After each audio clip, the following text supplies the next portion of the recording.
One thing my mom always told me was always have an attitude of gratitude. And that is that you need to thank other people regardless. Nobody owes you anything. And when people does something for you, regardless whether you pay them or not, you should always be thankful. And so I do it not only at work, I do it when I'm in a hotel, I do it in a restaurant. I thank everybody. I thank the busboy, I thank the waitress, I thank the person at the front desk that's checking me in because all of them are participating in my moment, right? They're up working, I'm sitting down. And, when I founded GAIAC, the one principle that I wanted to make sure was to create a work environment where people wanted to be there. They valued it because I realized if your employees feel valued and cared for, they will take care of your customers.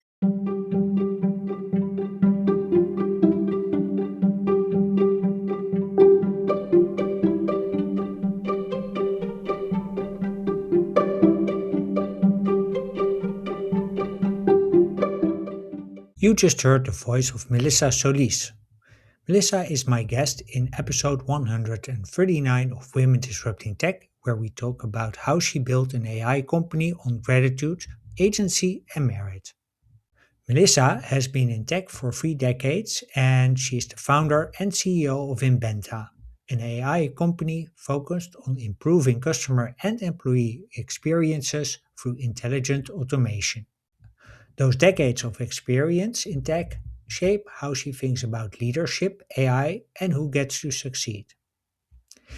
In this conversation, Melissa and I explore why blindly pushing AI solutions to get revenue breaks customer trust, how AI gives opportunities to people without formal tech credentials, and what women need to understand when they perceive a lack of support from their male colleagues. We also discuss why DEI alone may not solve the tax inclusion problem, how gratitude shows up as a leadership choice, and why starting your own company can be an act of leadership in itself. This is a conversation for founders, operators, and leaders building an AI who want to create long-term value without losing sight of people, culture, and trust. So when you're ready to listen, here's my conversation with Melissa Solis. Melissa Solis, good afternoon. Welcome to Women Disrupting Tech. It's an honor to have you. A question I always start as a background question is how did you get into your current role as CEO of Inbenta? Awesome. Well, thank you for asking me to be on the podcast. So, how did I get here? Well, it's been a long journey, but started in corporate America. Spent over 15 years in the insurance industry. First professional job, answered phones in customer support, contact center, and then moved to where I actually helped open a service center in Texas. Got out of there, became COO of a technology company. Then my brother and I founded a fraud and risk company called GAIAC Systems. We sold that 16 years later to London Stock Exchange for $610 million and retired. Became my husband's full-time CEO. He decided he didn't need a full-time CEO, and so we ended up, my brother and I and Tritium Partners out of Austin, Texas, bought Inbenta, and the rest is history. That was about around 3 years ago. Okay. And Inbenta was originally, I think, from Spain. Yes, Barcelona. Was founded in Yeah. Barcelona. Do you still go there? I do all the time. In fact, I just got back. I was just in Europe, was in Switzerland, Paris, and also Madrid and Barcelona seeing customers. So I'm there all the time. I spent a month and a half last summer. Okay, cool. So what does Inbenta do? What is the problem that you solve? So I like to say that we take your data, and regardless whether it's siloed, whether it's not in a format that's really usable for AI, and we make your data intelligent and bring it together so it's accessible. And then we help you solve problems or solve workflows or make AI simple. And so we really are partners to companies because we realize that every company's different. And Mhm. so we really help understand what companies are trying to accomplish and then help them make it easy and partner with them to be successful. Okay, so making AI easy, that sort of sounds beautiful, but it also sounds really complicated because It you said, is. okay, you pretty much take on the customer as is. So Yes. regardless how the data is structured, if there is any structuring in data, how do you get from, let's say, that stage to where AI is, where they are AI ready? Absolutely. So that is a wonderful question, and we talk to large companies and small companies, and what's amazing is I've yet to talk to someone that says, "Hey, our data is all together, organized, tagged, and ready to be used." And Yeah. I always say when I meet that person, I'm gonna stop, take a picture with them, and they're gonna go in my office in a frame. Because the truth is that's a challenge everybody has, which is why so many deployments are failing. And, I like to say what's really sad about this industry, a lot of companies don't care and they've thrown solutions up for companies and it's failed and it's actually caused more friction Mhm. because they didn't solve the data problem. And so it is so critical to your success. And so we basically understand where all that data is. And then there's a lot of things that goes behind the scenes, but Merlin, my partner, who's also our CTO, has really done an amazing job bringing the AI tools together and all the other processes that we use to help bring that data together, organize it, tag it, and get it ready so that it can be used across the whole enterprise. And it's amazing once that's done, just the power that within itself does. And then we say, okay, what do you want to do? Right? What are you trying to solve? What are your pain points? And then we partner with them. Sometimes we deliver full platform. Other times we help them organize and get their data ready and deliver it through tools they've already deployed on their solution. So we're really truly a partner with companies because we believe that's how you're going to be successful in AI is whether it's a full deployment or partner is understanding where they're at and not Mhm. asking them to, waste all that money they've already spent and repeal and replace, but meet them right where they're at and partner with them and help them be successful in their journey. Yeah. How do you make sure that you know the company well enough to be able to tag the data correctly? Because from my own experience, that is you have to understand, have a deep understanding You what do. the customer does. So, first of all, my mother used to say, God gave you 2 ears and 1 mouth for a reason. You listen as twice as much as you talk. So, it's about asking the right questions and then listening, and then also helping guide them through the process. We're the expert, right? We're doing this for many companies, and we've been doing it for over 16 years, actually almost 20 years. So, we have lots of experience and we know the challenges and we have customers all over the world. So being able to understand and ask the right questions and then listening twice as much as talking, and then walking through and helping them understand the importance and helping them, through different challenges, even sometimes getting the data and getting access, helping them have the conversations that necessary enterprise wide. Because a lot of times siloed data, other departments, organizations within that company are not quick to give up their data, but helping them be able to educate and talk about why that's important, again, is it's critical to their success. And so I think it's really about partnership and just coming along with them and walking hand in hand is so important. Yeah. So you've been around a lot longer than most of the AI platforms many of us Absolutely. know. What's one thing you've seen going wrong or maybe going right in how companies structure their data that now becomes a problem? Well, a lot of it is because, they will come in to solve a problem, but they don't really look at the problem holistically. And so what's happened is a lot of companies when you read statistics that are Gartner, Forrester, IDC, TSIA, they've all published them. 70 to 85% of all deployments are failing, stalling, or are causing more friction or not producing the ROI. 95% of Gen AI deployments are failing or stalling. Why is that? And it's because companies are just selling something to a customer and not really being their partner and trying to solve the problem, not really getting involved enough to really understand it. And one of the things that we did really well at Gaiac, we owned it for 16 years and we just didn't lose customers. We had the largest customers in the world. Why was that? It's because we treated our customers how we want to be treated. We weren't just listen, we're in the for-profit business, don't get me wrong, it's about revenue, but you've really gotta care about that customer, and you've got to want them to be a customer for life. So when you go in there, it's not about just revenue, it's about giving them a solution that solves a problem so that you can grow with them. In fact, I said with a large corporation the other day that has some serious issues because they picked the wrong vendor, and it's a legacy provider that if I said the name, everybody knows, right? But it's not working. And, he said, "Why would you sit here and help me solve this problem when you're only gonna get a small piece out of the gate because you're gonna help me do this, which is gonna help me solve this problem over here?" And I said, "Do you know why? Because I'm coming back to ask for more business. I'm not doing this just to be this little provider. When I show you what I can do and the power of our platform, I'm going to become your solution provider." And he started laughing. He goes, "You're probably right." And I'm like, "Listen, I'm in this for the long haul. And you know what? We're gonna do what we say we're gonna do, and then we're gonna wanna grow with you. I'm gonna be back. And then I'm gonna be talking about how do I get more of your business." And so again, it's that mentality, understanding, respecting, and really valuing that customer and be willing again to listen twice as much. And if you don't treat customers that way nowadays, these are modern customers, you will not be around. You will lose your share of the market.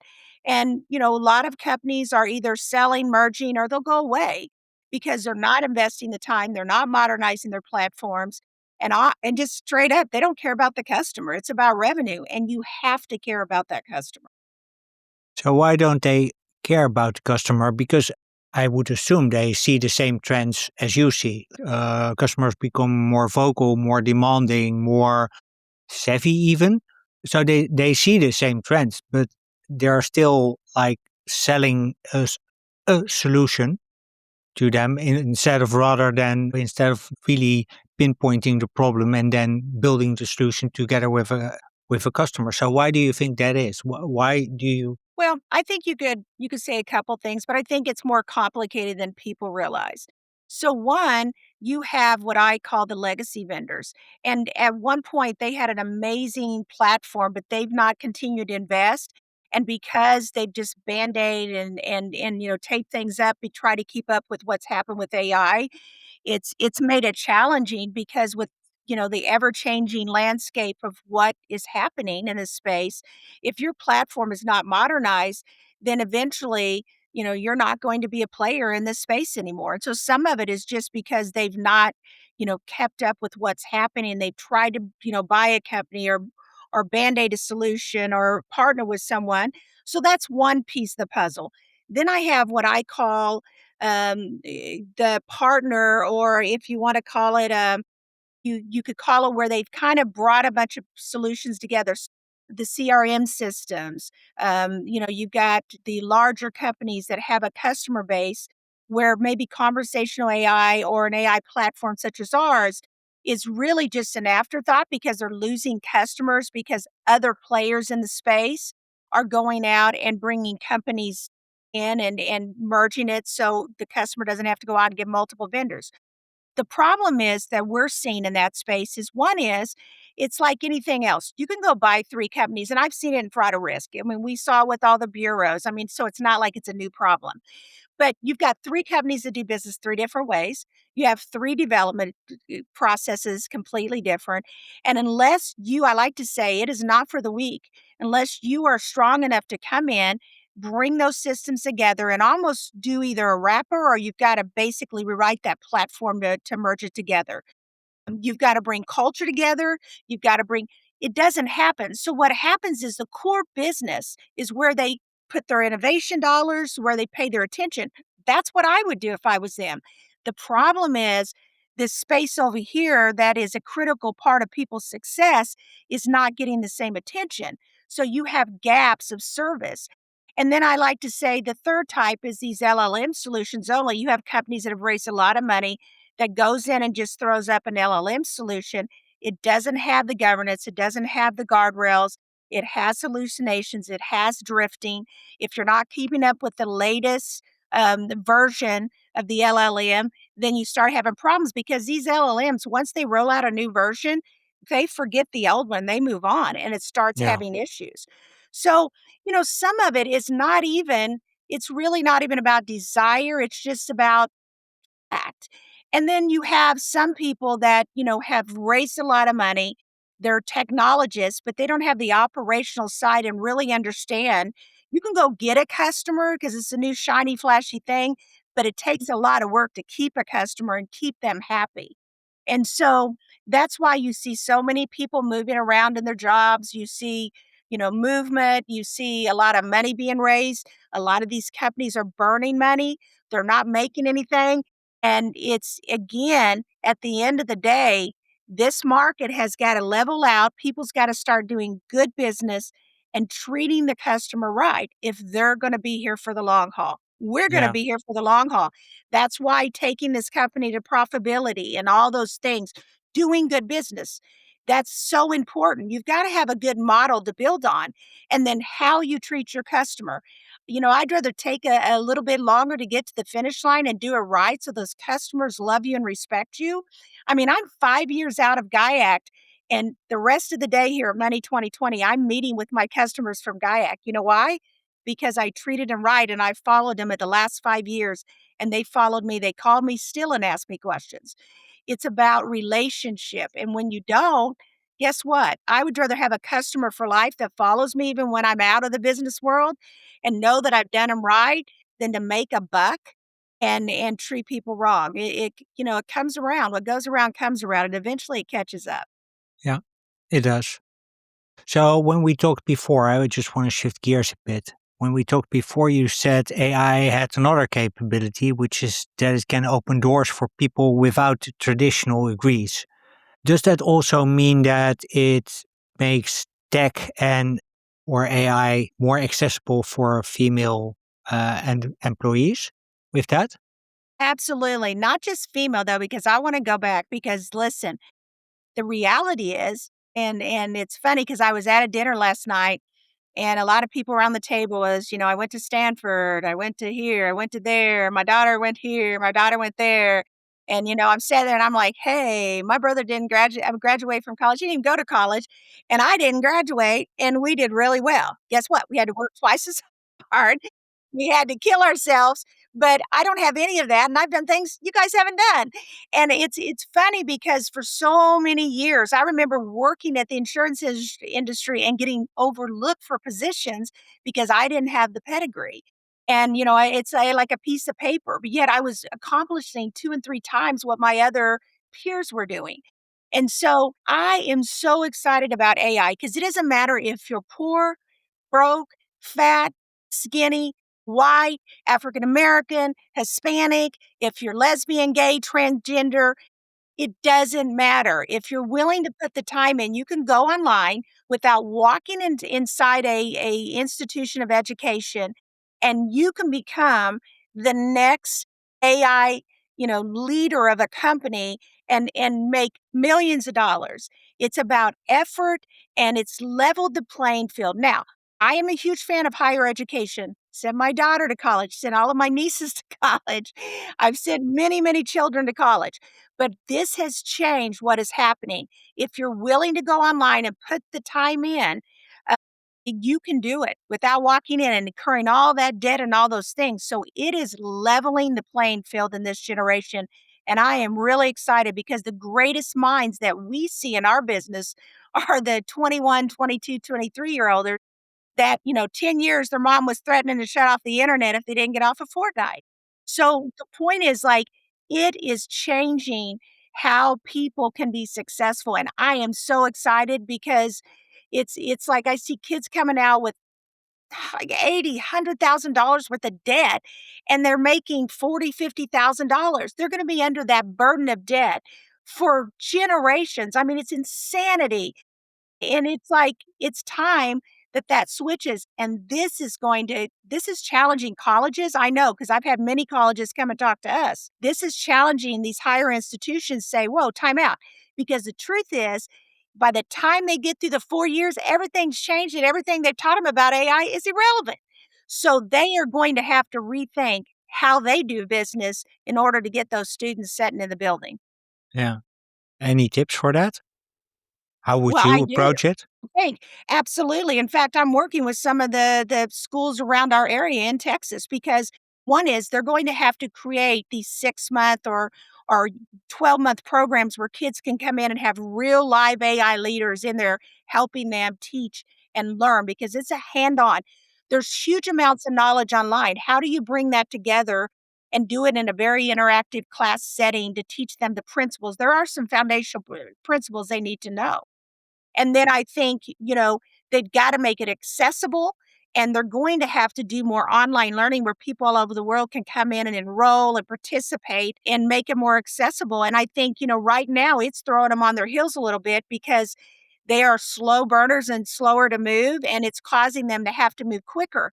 And I think what's really amazing is someone could actually come out of a 6-month program or even no program at all if they wanna invest the time and be making, 80, 90, $100,000 a year starting out for a young person.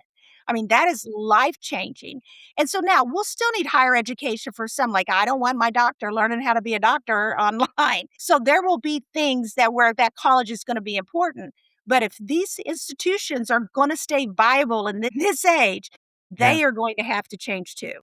Yeah. Yeah, no, I hear you absolutely. And I think it's really also important indeed to let's say cut up the curriculum because one of the things that I would think they should do is to partner with companies like yours, but also Absolutely. like do sort of apprenticeships so people can learn the foundations, then they go to you and learn, put it into practice, Absolutely. then they go back. So much more, let's say, back and forth. And that And way is AI is big, right? So yeah, there's so many areas, and so really specializing in certain functions and for certain functionalities are gonna be important too because people will come to me, "I wanna learn AI." Well, what the heck does that mean? I mean, it could mean about a bajillion things, right? yeah, So really understanding where they're gonna play and where the need is and going to these companies saying, "Where are the gaps? Who do you need to hire?" So that they can build these programs to support the workforce. yeah. Yeah, and then the only thing with that is always that demand generation is always following demand, but the demand shifts over time. So by the time Absolutely. those people have, but that you also can solve through, let's say, these more mixed curricula that you can actually make the demand more flexible or the Mhm. supply more flexible. I agree. I agree. So I want to pick up on something you said earlier. You said that you were passed over for promotions. And in our Absolutely. earlier chat, you also said that women should earn recognition rather than receive it. Absolutely. So what happens when recognition sort of becomes a standard so that people just receive it outright? What's the problem with that? Yeah, that's called DEI. So, and I know It's a bit of a loaded term in the that's a US. lot of terminology, so I'm a woman and I'll address it because I think it's really important. So listen, I am not naive and I like to say have I play a little bit in a lot of areas. One is I'm married to an Hispanic man. I have biracial African American and Caucasian or white nieces. My best friend is Asian, and we have people who, have different sexual preferences than I do, and, a lot of different things. None of that matters. It does matter because there's a lot of prejudice, but when it comes to earning things, none of that should play in it. Because the truth is, if y no law is gonna change people's heart. All the prejudice and mistreatment that I've received, and I've received a lot, and plus I was always chunky, okay? I was not Barbie. So I remember people telling me I was getting passed up because I was overweight and I didn't fit the profile. And I remember feeling like, what the heck? Not only am I a woman, but I'm now getting passed over because I'm chunky. They didn't say fat, they said chunky, which was even worse. They'd been better off just call me fat. And so the point was I had two ways I could look at this. I was at a trade show 6 years ago, and someone asked me if my husband was legal. And I'm like, "What do you think I did? I ran off with an illegal alien? I mean, come on." So I have faced a lot of adversity, plus I'm dyslexic. And so I've had to work twice as hard to do things. But here's what I realized. At the end of the day, I cannot force anyone to respect me or treat me right. Right? I can't make you do the right things because it's a hard issue. But when I refuse, right, when I sit at the table and I earn my way there or I build my own table, That is how you're gonna change things because people will give you respect, even though they may mistreat you and disagree with you. When you've done the things to be able to sit at that table and know you've earned your way there, as hard as it may be, that's how you're gonna change it. And I tell women all the time because women come to me and say, "I'm being mistreated. I'm being overlooked." I'm like, "Why are you there?" Like, go where you are celebrated, not tolerated. And I know sometimes that can be hard, but I was a single mom and I walked out of a job that I was making six figures many, many years ago, had a car allowance, had expense for clothes and everything else. I walked out because they were not treating me with respect. And I took a huge pay cut to go to a company that gave me the respect and allowed me to grow and look where that took me. If I'd have never been willing to take that chance and risk. So it's not that I don't think things need to change because I do. There's so many prejudice.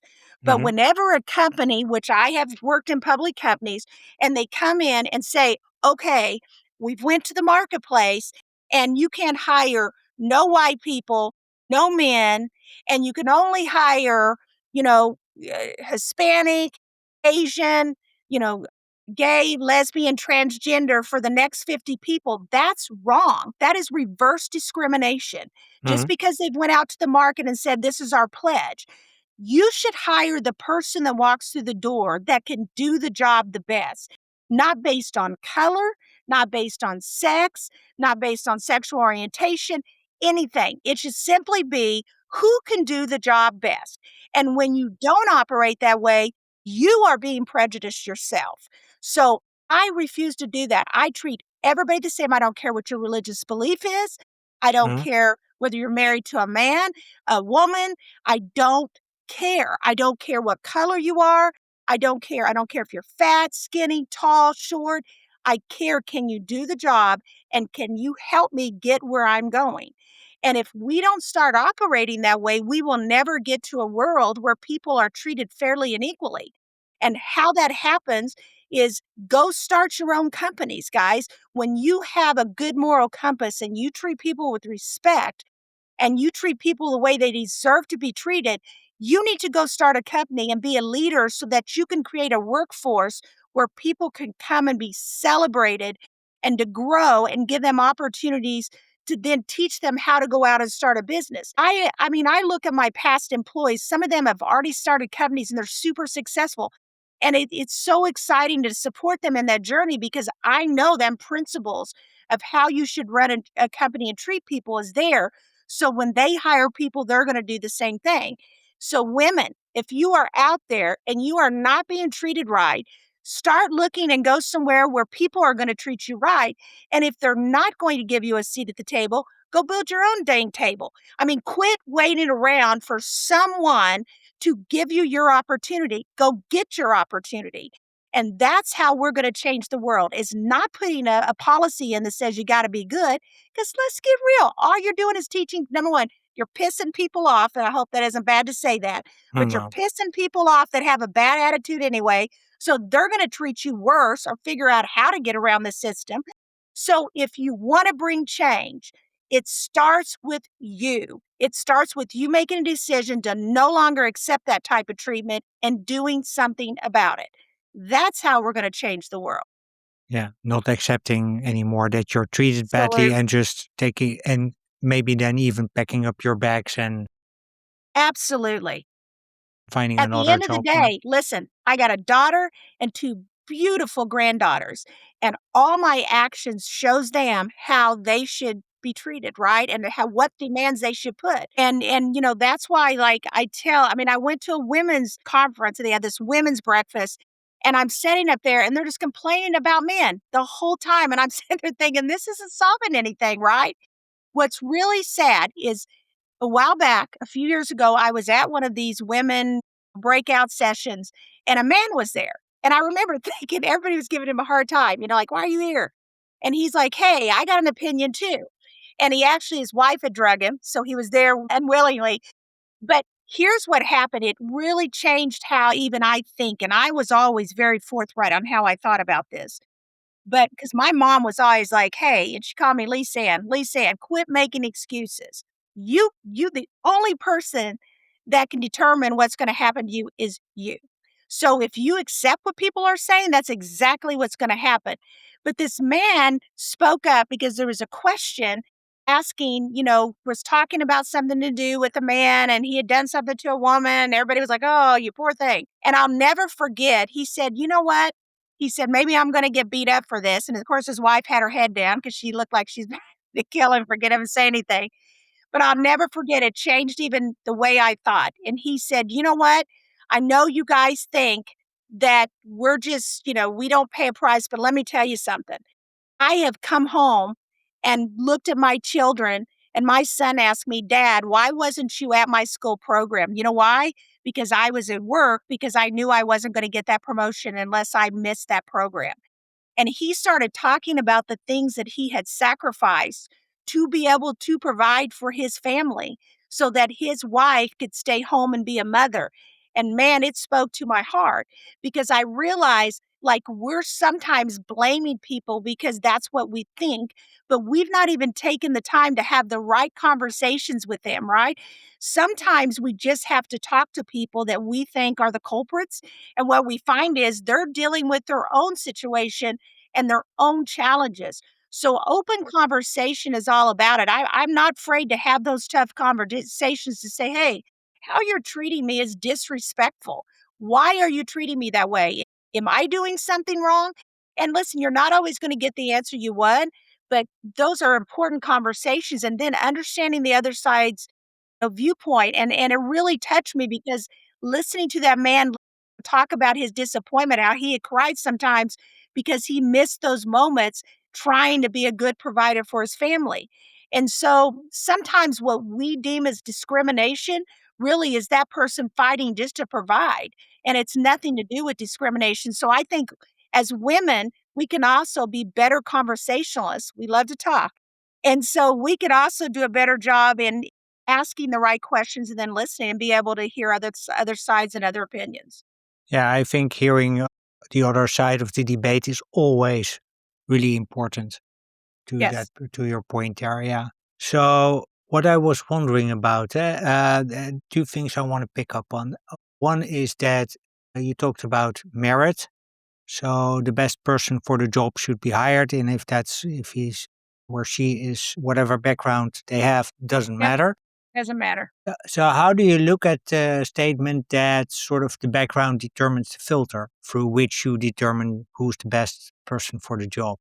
So I don't have filters personally at Inbenta. I interview people and I look at each one of them as unique individuals. Doesn't matter.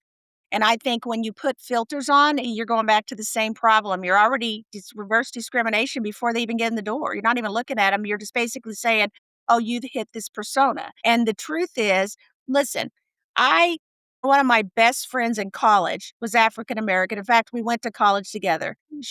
I made straight A's, and she made D's and C's.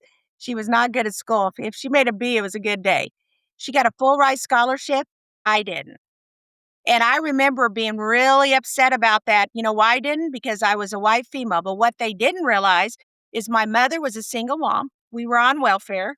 We had food stamps. We lived in, state assisted housing, did Medicaid. I know what it feels like to stand in line and be made fun of because my mom was using food stamps as a kid and being told she's a lazy pig. My dad ran off with a woman. She had 4 kids, never worked a day in her life. I know what it's like to have nothing. I remember my mom telling us when our electricity got off Mhm. and we were using candles, saying, "Oh, this is so cool. We're like a little house in the prairie." Bullshit. We were broke and poor and we didn't have electricity.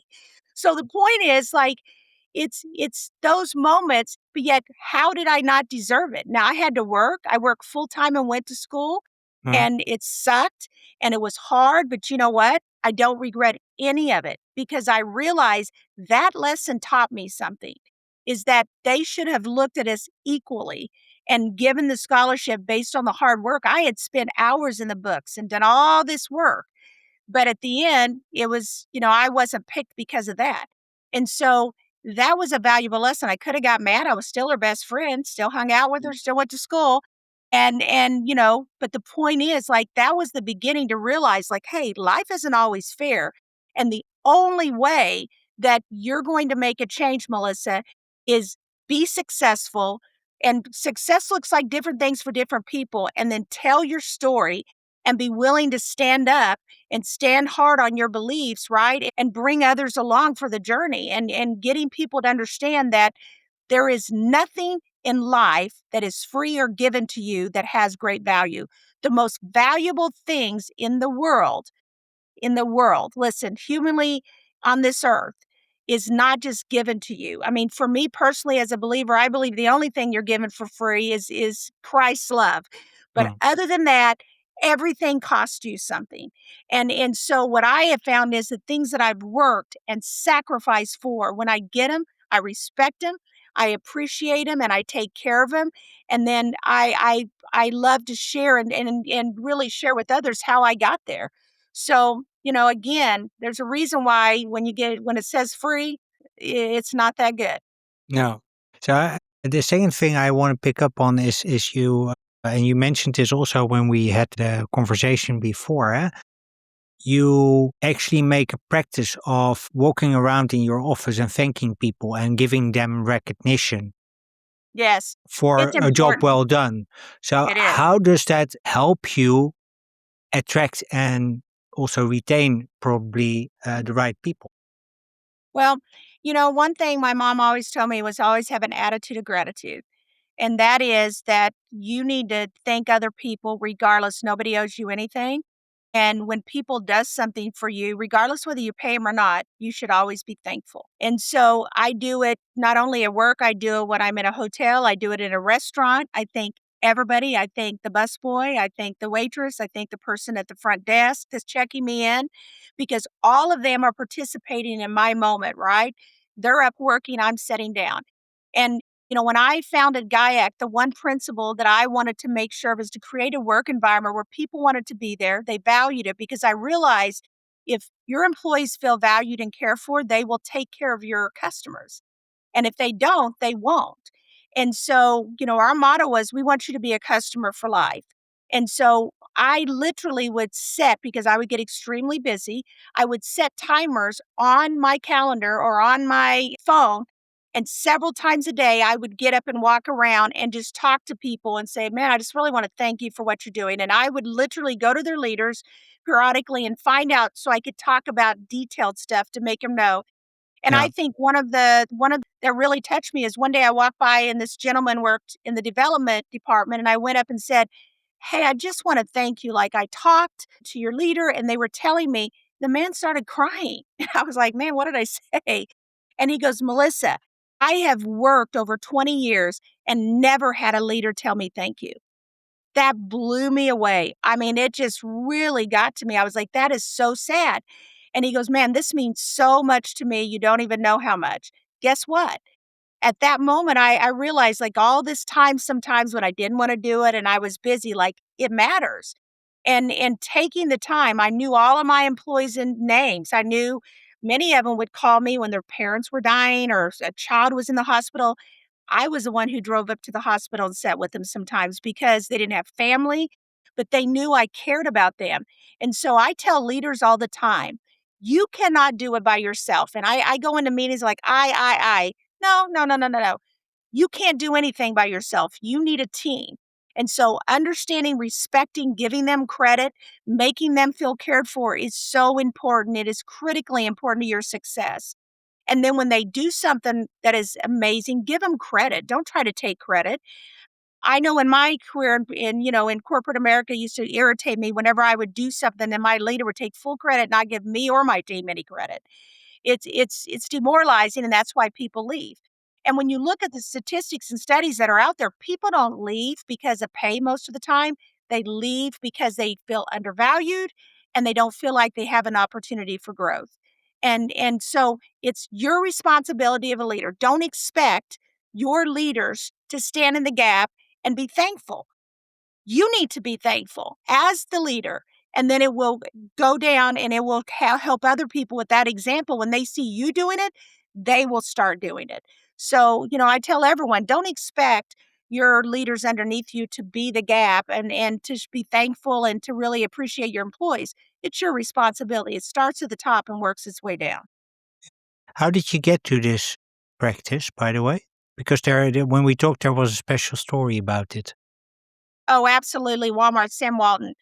But there was even some before that, but Sam Walton actually came. We didn't know it. It was right before Christmas, and, I was working at Walmart at the customer service desk. We were getting ready to open, and a man in a hat and overalls came and knocked on the door, and we're like, "No, sir, you can't come in till we open at 8." He said, "Okay, thank you." And he stood there, and so Tom was the store manager, and he came around the corner, and he was like, "Oh my god, open the door, that's Sam Walton." And we're like, "Oh, we're getting fired." So we go and open the door and let him in, and he came in, he said, "Oh, no, no, no, no, no, no, you did great." He got everybody up there, and he gave us all a $50 bonus. And I remember that was big money back. I was 16, I'm almost 60 now. And he was getting a hunting license because he was going hunting with one of the employees' husbands there in Fort Scott, Kansas. And he was driving an old pickup truck, and I remember just being like, could not believe that this man did not throw a fit. He didn't get mad. He didn't say, "Go get your store manager." He said, "Thank you," and stood there and wait. So that was like one of my first, but I think, even before that, my grandfather and my mother were just such advocates of gratitude.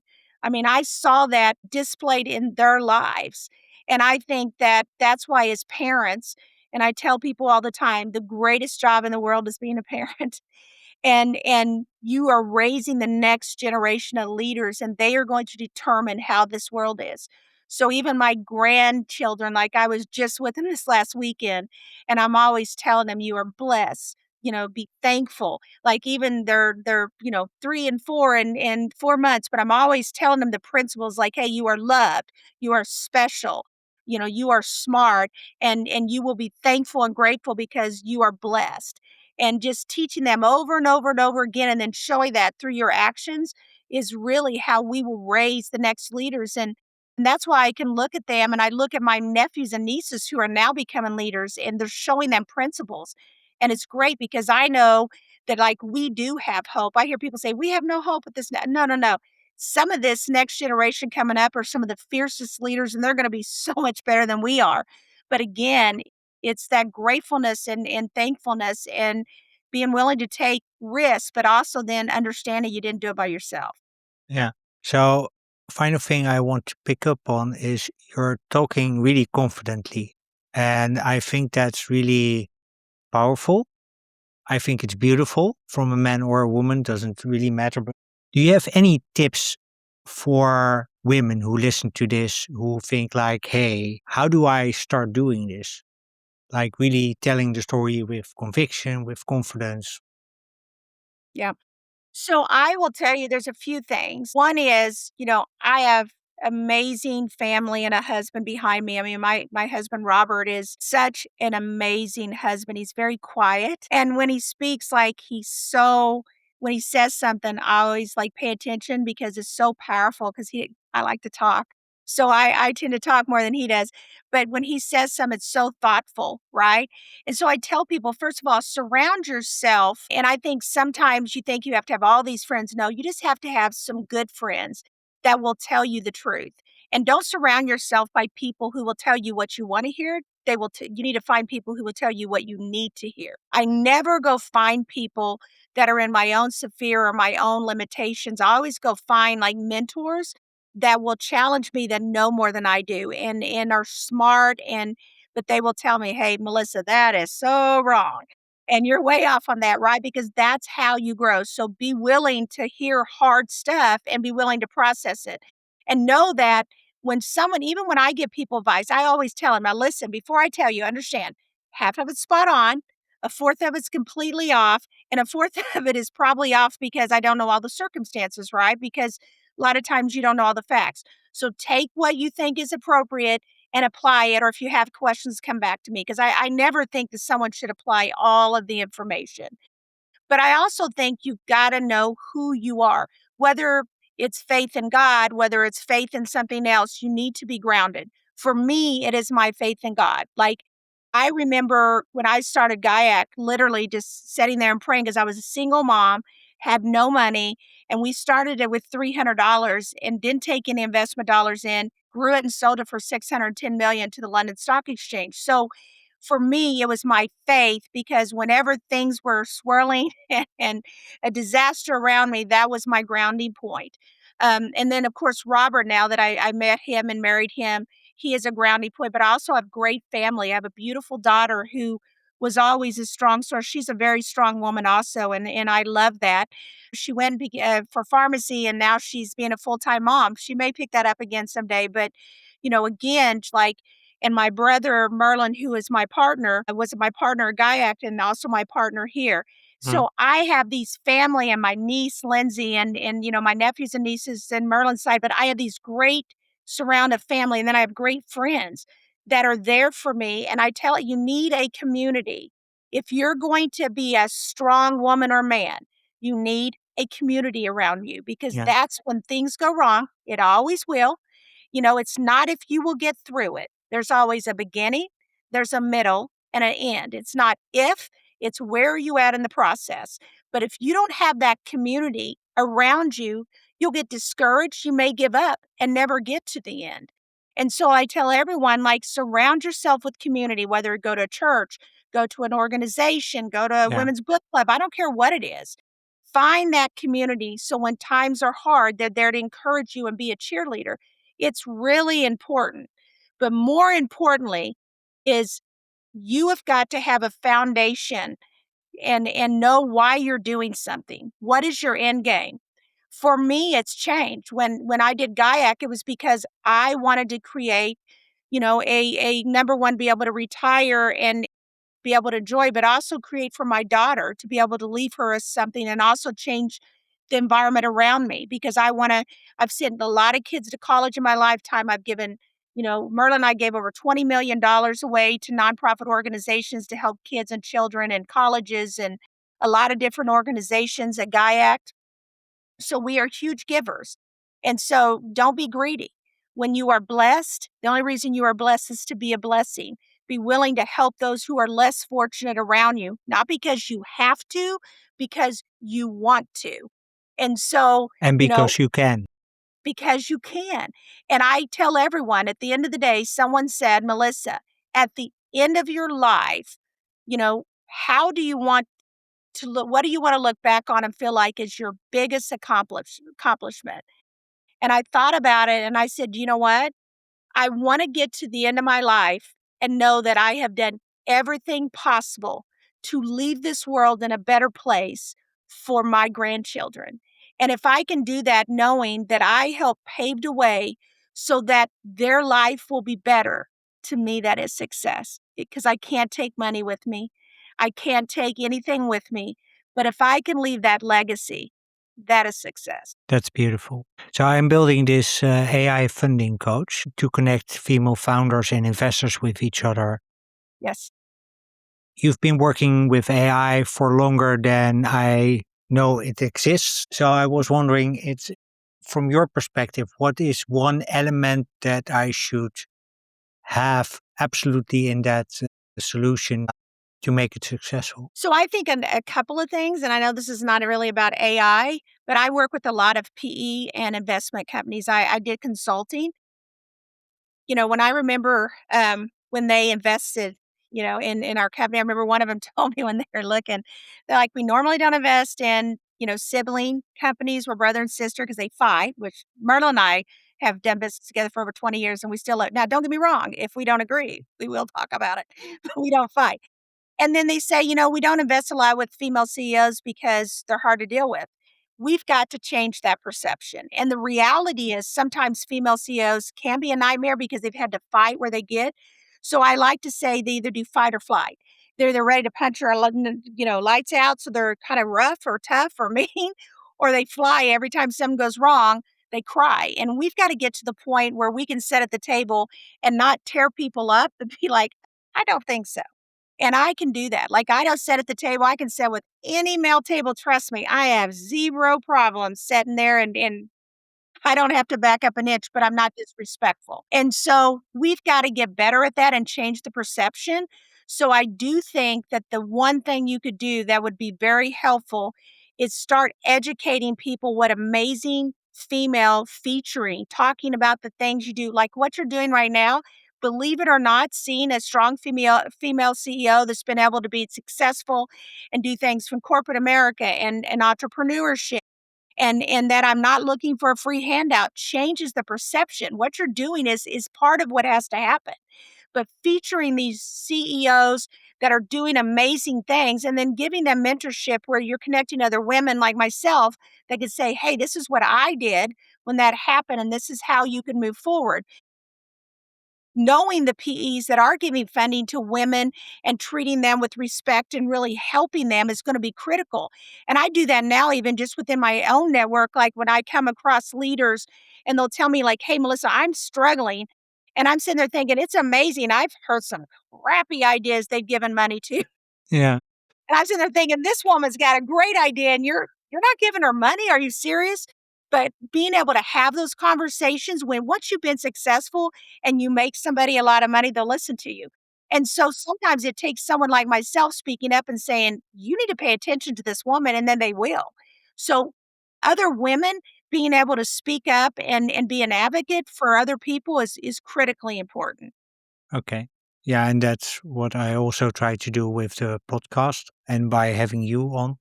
Absolutely. Um, but from what I hear, it also needs to be part of the AI It does. platform then. It does because I was just at a conference, there was no other women AI leaders. It was really quite sad. And there's a few here or there, but really, like, there's people that might be a VP, but I mean really CEO leaders. And so, I think that anything you can do to push that ahead, and again, I've been talking and talking to the leadership of these shows saying, "Time out. Like, this has gotta change. There's a gap here because female are great leaders. And so we're great multitaskers, and there's so many things we do well. So do men have great talent. But I think, like, in this space, women are being underestimated. So how do I move that forward? And I think that's why I'm glad I'm in AI because I can be an advocate and a voice to speak up and say, "Hey, you guys are missing out on great opportunities to have some fierce leaders because of whatever predeterminations that you have, right? And give them a chance. And then if they can't do the job, I get it, but at least let them have a chance to take that chair." Sounds like a great place to close. Melissa Yes. Solis, Thank you thank so you much for from asking me. from the bottom of my heart for being my guest today. It was a pleasure talking to you. If people want to learn more about you or about Inbenta, where would you like to send them? So you can go on LinkedIn and connect with me. Obviously, it's Melissa Solis. Yeah, Or you can also send sales@inbenta.com, or you can go to our website and you can either send us an email or you can go down there and click on the little helper on the right hand side and fill out a form. Or you can email me at melissa.solis@inbenta.com. cool. And we'll include those links in the show notes. Awesome. So Thank you so much. Melissa Solis, thank you very much for an amazing conversation. Listeners, thank you very much for listening. And until the next episode, as always, keep being awesome.